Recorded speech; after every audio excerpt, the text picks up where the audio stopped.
Imagine this. You are driving on a familiar, winding road at dusk. The conversation in the car is lively, the scenery a blur of green and gray. Suddenly, without any conscious decision, your foot slams on the brake. Your body is tense, your heart hammers in your chest. A moment later, your conscious mind catches up, processing what your body already knew. A large, dark shape, a deer, had bolted from the woods and is now frozen in your headlights. You swerve, it vanishes, and you drive on shaken. Now rewind that moment. Who exactly hit the brake? It wasn't the you that you think you are. It wasn't the you that deliberates, that weighs pros and cons, that remembers your mother's birthday, that you arrived at the party late. The brake was hit by a different you, a faster, older, instinctual self that saw the threat, processed the pattern of movement against the fading light, and issued the command before your conscious, thinking self could even be consulted. This other you lives in the shadows of your mind, and it is in charge of nearly everything you do, think, and feel. This is the first secret self. This is the world Daniel Kahneman invites you into. A world where you are not a single, unified consciousness, but a delicate, often conflicted, partnership between two inner beings. One is fast, intuitive, and emotional. The other is slow, deliberate, and logical. They are not equals. One works tirelessly, effortlessly, running the vast majority of your life on autopilot. The other is lazy, easily tired, and is only called upon for the hardest problems.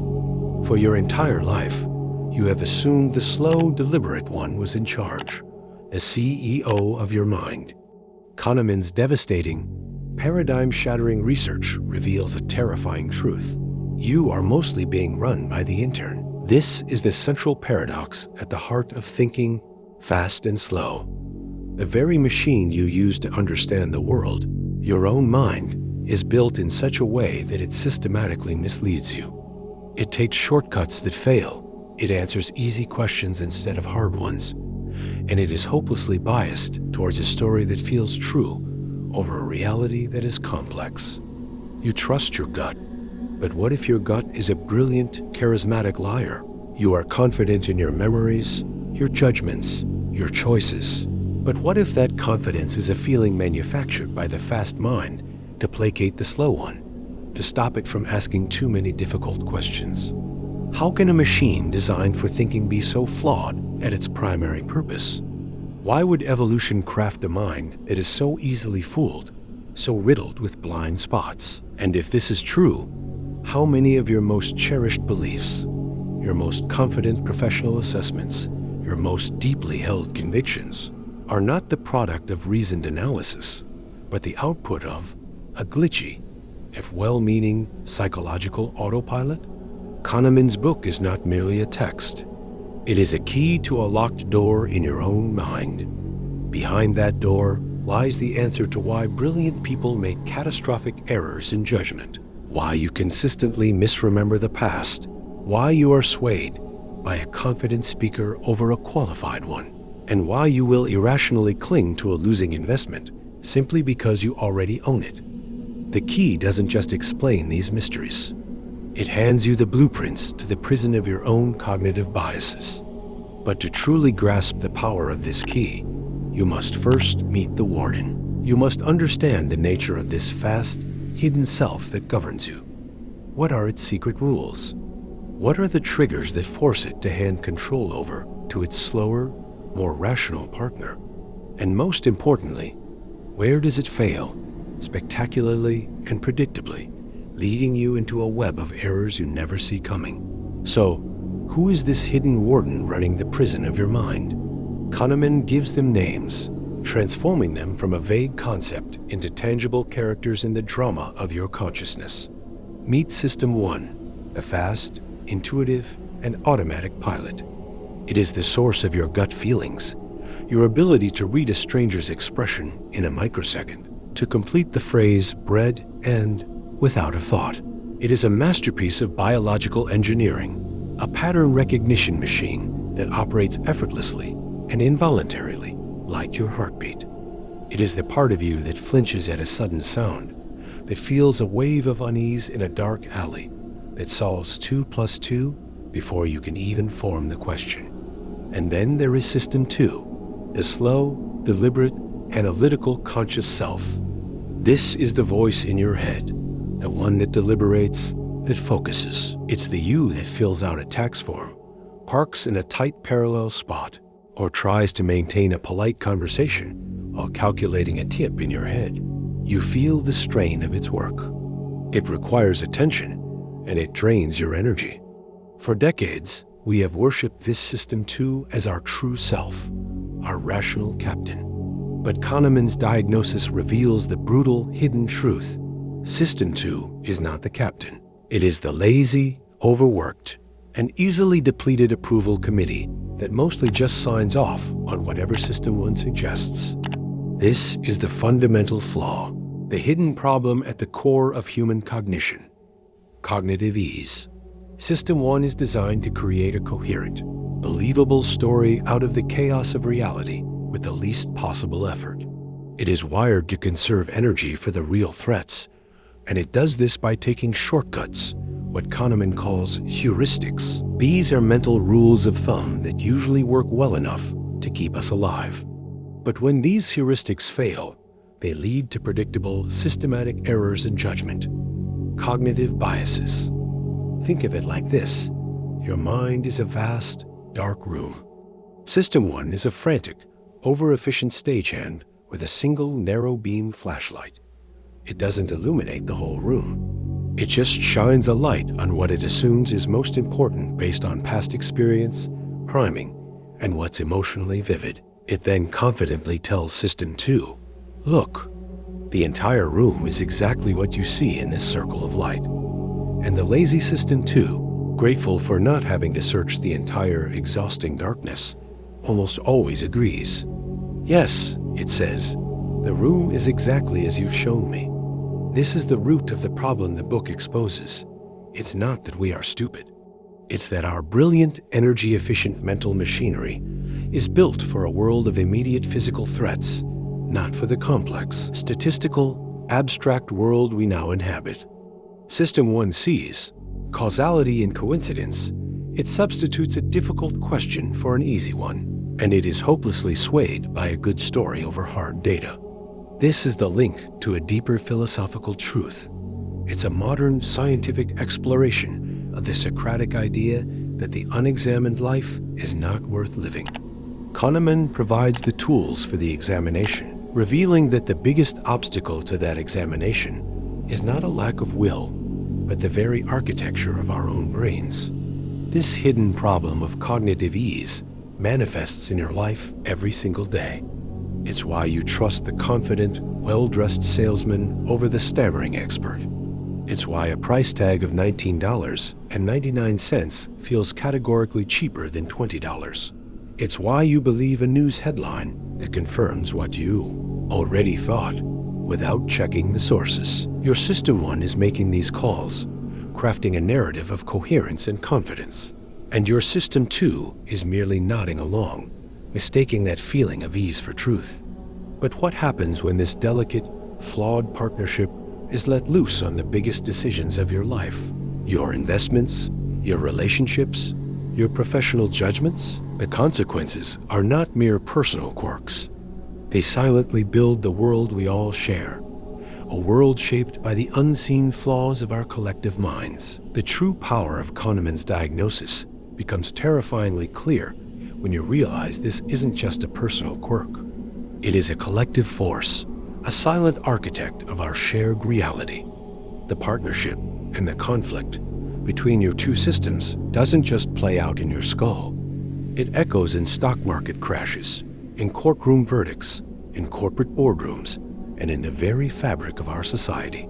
The shortcuts taken by billions of individual minds create a world that is profoundly, and often irrationally, shaped by cognitive bias. Consider the financial world. Why do markets boom and bust with such violent, emotional swings? It's not just about economic fundamentals. It's about overconfidence. System 1, with its love for coherent stories, weaves narratives of endless growth or impending doom from a few data points. The lazy system too of a trader, an analyst, an entire market, fails to intervene, seduced by the story and the social proof of everyone else doing the same thing. Kahneman reveals that the confident CEO who charms the board, the pundit who predicts market moves with unwavering certainty, they are often beneficiaries of an internal consistency bias. Their System 1 has constructed a story so seamless and compelling that it feels irrefutably true, and their System 2, along with everyone else's, is all too happy to believe it. The consequence? We reward luck that looks like skill and punish complexity that looks like uncertainty. Now, step into a hospital. A seasoned physician makes a snap diagnosis. It feels right. It fits the pattern. This is System 1's expertise at work, and it saves lives. But what happens when a rare disease presents with common symptoms?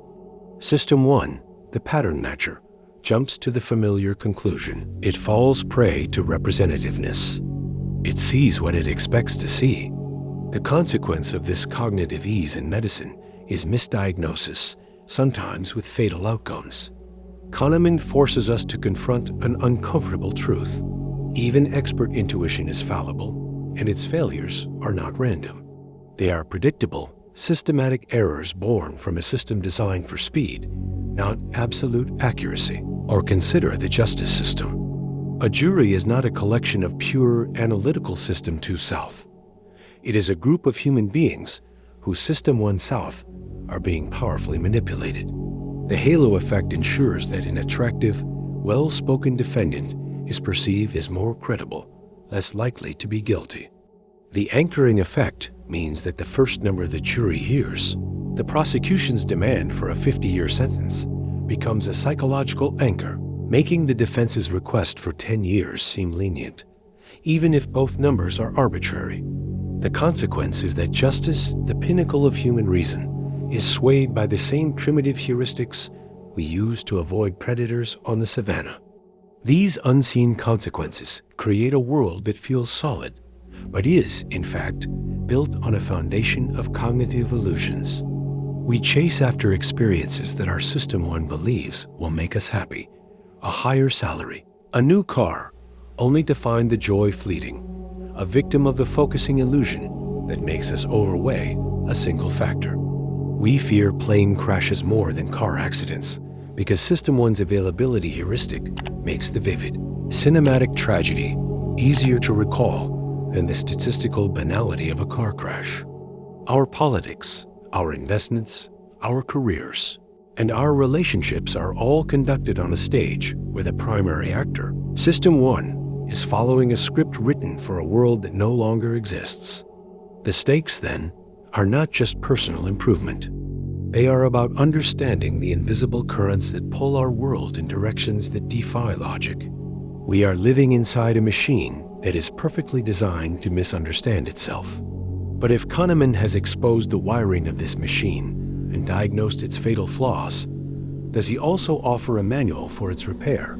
Is there a way to awaken the lazy sovereign, System 2, and force it to take back control from the impulsive storytelling autopilot? So, are we merely passengers in a vehicle steered by a flawed autopilot? Is the diagnosis a life sentence of predictable error? This is where Kahneman's work transforms from a chilling expose into a liberating manual. He does not leave you helpless in the face of your own mind's design. The prescription is not to eliminate System 1. That would be impossible and disastrous. Its intuitive genius is vital. The solution is to recruit your lazy System 2 to become a wise, vigilant overseer. The goal is to create cognitive strain. Cognitive strain is the antidote to cognitive ease. It is the deliberate, uncomfortable feeling of engaging the slow, energy-intensive System 2 to question the easy, fluent answers provided by System 1. It is the mental equivalent of switching off the autopilot and taking the controls in a storm. Kahneman provides the framework for this takeover, a set of radical shifts in perspective that allow you to spot the lies your mind tells you. The first and most powerful strategy is to cultivate doubt. When a decision feels easy, certain, and emotionally resonant, that is the precise moment to trigger an alarm bell. This is your cue to initiate what Kahneman calls the adversarial collaboration within your own mind. You must force your system to challenge the narrative. When your gut says, "This investment is a sure thing," you must consciously ask the difficult, strain-inducing questions. What are the base rates for failure in this sector? What evidence would prove my initial hunch wrong? Am I falling for a good story over solid data? You are not seeking to destroy your intuition, but to pressure test it. The second strategy is to externalize rationality. Since your internal machinery is biased, you must build checkpoints outside of it. This is Kahneman's counterintuitive and deeply humble prescription. Use algorithms, checklists, and formal processes wherever possible. A simple checklist used by a surgeon, a pre-mortem analysis where a team imagines a project has failed and works backward to find the causes, a commitment to using statistical models over expert intuition in stable environments. These are not crutches. They are scaffolds you build around your flawed cognition to keep it from collapsing under the weight of its own biases. You are outsourcing the stability that your mind naturally lacks. The third, and perhaps most profound shift, is to adopt the outside view. System 1 is hopelessly trapped in the inside view. It focuses on the specific, vivid details of the case in front of you, your unique skills, your special plan. To overcome the planning fallacy, that universal tendency to underestimate costs and overestimate benefits, you must forcibly shift perspective. Ask not, "What are the specific steps of my plan?" but "What happened when others tried to do something similar?" Look for the reference class. Ignore the compelling story of your own venture and look at the cold statistical history of all such ventures. This is emotionally difficult because it feels like ignoring what makes you special. But it is the single most reliable way to pierce the bubble of your own overconfidence. This is the path to resolution Kahneman maps out. It is not about becoming a cold, unfeeling computer. It is about becoming a wise conductor for the orchestra in your mind. You allow System 1's powerful, intuitive instruments to play the melody, but you train System 2 to be the conductor, score in hand, listening for wrong notes, correcting the tempo, and ensuring the whole performance coheres into something greater than its flawed parts. You are learning to doubt your certainty and trust in disciplined process. But this leads to one final, haunting question. If you succeed, if you diligently apply these tools and learn to question your every instinct, what is the ultimate reward? What is the final, synthesized truth about the self that emerges from this lifelong negotiation between your two secret minds? Is there a state of being beyond the bias, a glimpse of a clearer, truer way to think and live? After this long journey through the labyrinth of your own mind, after learning to spot the ghosts in your mental machinery and recruiting a vigilant sentinel to watch over them, you arrive at Kahneman's final, most profound revelation. The ultimate truth of thinking fast and slow is not a simple trick or a life hack. It is a fundamental shift in your relationship with yourself. The goal is not to defeat System 1, nor to crown System 2 as an infallible king. The paradigm shift is this: you are the environment in which these two systems interact, and your wisdom is measured by your ability to manage that environment. The book's lasting impact is the realization that the rational actor, the purely logical being of economic theory and our own deepest fantasies, is a myth. In its place, we find a more beautiful, more flawed, and more human creature, the context-dependent thinker, a partnership between a brilliant but impulsive animal and a slow, lazy godling, forever bound together. The ultimate truth is that true intelligence lies not in pure reason, but in metacognition, the ability to think about your own thinking, to recognize the terrain you are traversing, and know which part of you is best equipped to lead the way. This is the final synthesis that ties all of Kahneman's research together. The remembering self and the experiencing self, confidence versus accuracy, the ease of intuition versus the strain of logic. These are not separate problems. They are all facets of the same central drama playing out between your two selves. The book's ultimate gift is the framework for inner negotiation. When you are under time pressure, in a familiar situation, trust the whisper of System 1. When you are making a life-altering decision, when statistics are involved, when you feel an overwhelming sense of certainty, you must deliberately invoke the slow, costly power of System 2. You are no longer a victim of your cognitive machinery. You are its conductor, its curator, its guide. This understanding permanently alters your worldview. You will never again see a confident prediction, a snap judgment, or a deeply held belief in the same way. You will see the ghost of System 1 in every headline, every political speech, every business plan, and every personal quarrel. You will extend a new compassion to yourself and others for the inevitable errors, recognizing them not as moral failings, but as the predictable output of a beautifully flawed biological system. The world ceases to be a place of obvious truths and becomes a place of probabilistic realities, seen through a glass darkly. As you turn the final page, you are left not with a list of answers, but with a more profound capacity for questions. The book's final echo is a call to a lifetime of gentle, disciplined skepticism, starting with the voice inside your own head. It urges you to build a life that is not based on the illusory certainty your mind craves, but on humble, evidence-based acceptance of its glorious limits. You close the book. The two secret selves remain. They will always be there, but now you know their names. You understand their language. You have felt their strengths and witnessed their flaws. The partnership is no longer a secret dictatorship, but a conscious, if sometimes fraught, collaboration. You are not a single self, but the quiet, aware space where both systems meet. And in that space, for the first time, you can truly begin to think. If this channel is helping you see the world and yourself in a new light, please help this community grow. Subscribe for more content that changes how you think. Like the video to let us know it resonated, and comment below with one book or idea that has similarly transformed your perspective.